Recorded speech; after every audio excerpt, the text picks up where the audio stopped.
niwahakikishie kwamba ilani ya Chama cha Mapinduzi ya uchaguzi mkuu hii tunayokwenda nayo imeandaliwa kwa weledi mkubwa, vile vile imeandaliwa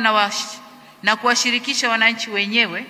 asasi za kiraia, taasisi za elimu ya juu na wadau wengine wengi kutoka makundi mbalimbali ya kijamii.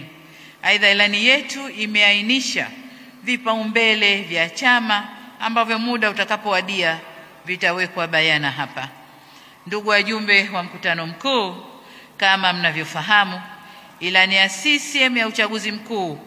ya mwaka 2025 ile iliyopita tunayomalizia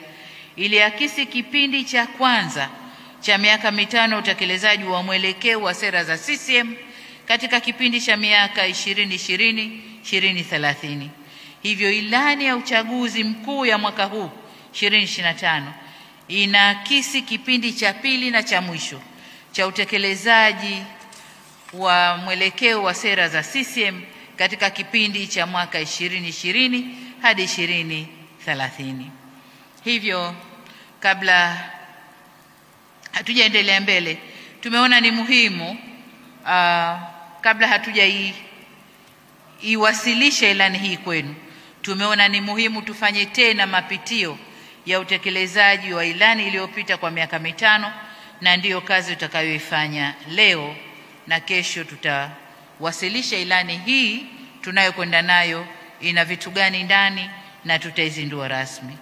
Matarajio yangu ni kuwa baada ya kupokea taarifa za serikali za utekelezaji wa ilani ya CCM ya uchaguzi mkuu wa mwaka 2020-2025 pamoja na uzinduzi rasmi wa ilani ya uchaguzi mkuu hii mpya, wajumbe wote wa mkutano mkuu huu kwa pamoja tutabeba jukumu la kuifikisha na kuitangaza ilani kwa wananchi wakati utakapofika.